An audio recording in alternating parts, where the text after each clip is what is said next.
wanda kuma suna da dalili akan wannan ra'ayi. Dalilin su hankali da naqli.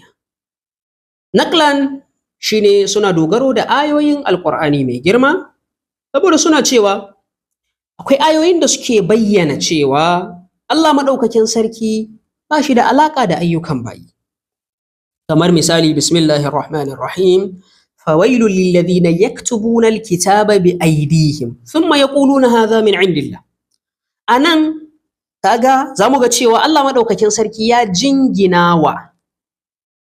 jingina kaito da azaba da wail ga waɗanda suke rubuta littafi da hannayensu. Kaga kenan su suke rubutawa, ba Allah bane yake rubutawa, kamar yadda su asha'ira suka ce Allah shi yake aikata komai, shi yake aiwatar da komai, kawai bayi ala ne, ma'ana kayan aiki ne su mu'tazila suka ce la, bayi su suke aikata kayansu. Shi yasa ma Allah ya ce anan lilladhina yaktubuna alkitaba bi aydihim, da haka da hannun su suka rubuta, ba ruwan Allah ciki.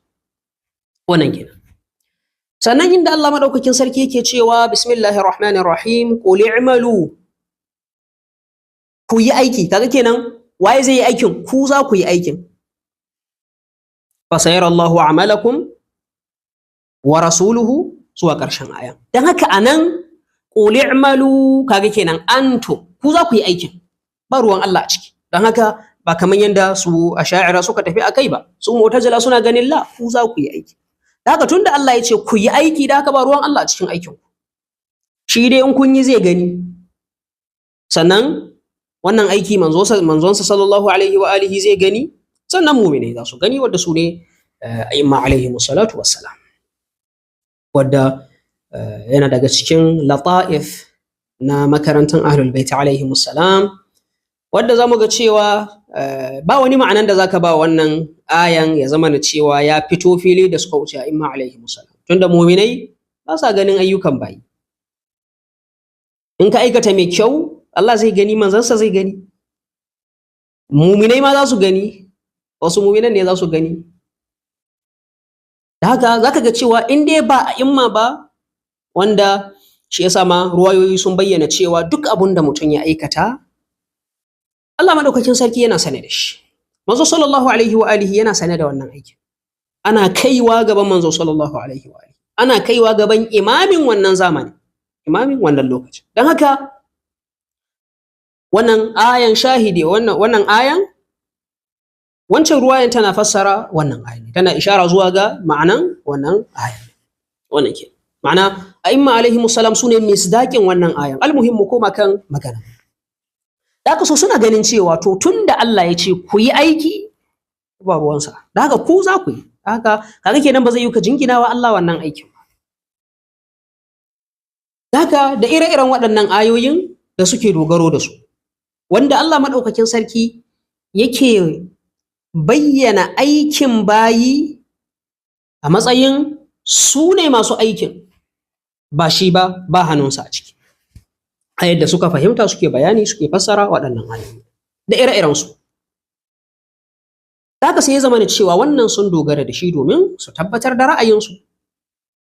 Baya ga haka kuma sai ya zama cewa suna da wasu dalilan na hankali. Misali, suna da dalili na hankali da ke cewa in ka ce Allah maɗaukakin sarki shi yake aikata aikin bayi, akwai abun da zai biyo baya wanda a hankalce ba wanda zai karɓe shi. Menene shi? Shine kaga kenan sabon Allah abu ne mara kyau, amma yanzu in ka ce Allah ne yake aikata aikin bayi, kaga kenan shi ne yake sabo, da haka sabon yana komawa ne zuwa gare shi. Da haka Allah madaukakin sarki yana aikata abu mara kyau. Na farko kenan. Na biyu, kafurci mummunan abu ne, Allah baya so, yayi hani. Da haka yanzu ka ce Allah ne ke aikata aikin bayi, da haka kaga kenan Allah shine wannan abu mara kyau din, kafurci da sabo, duk shi yake aikatawa.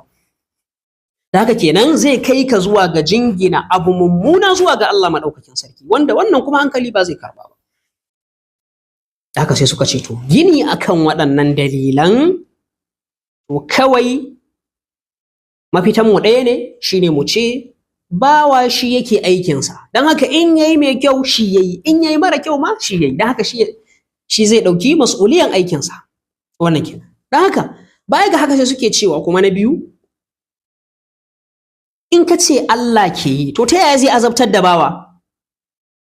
Don haka kenan ka jingina wa Allah zalunci, saboda mene? Shi ya yi aikin sannan ya azabtar da bawa, alhali bawa ba shi da zaɓi.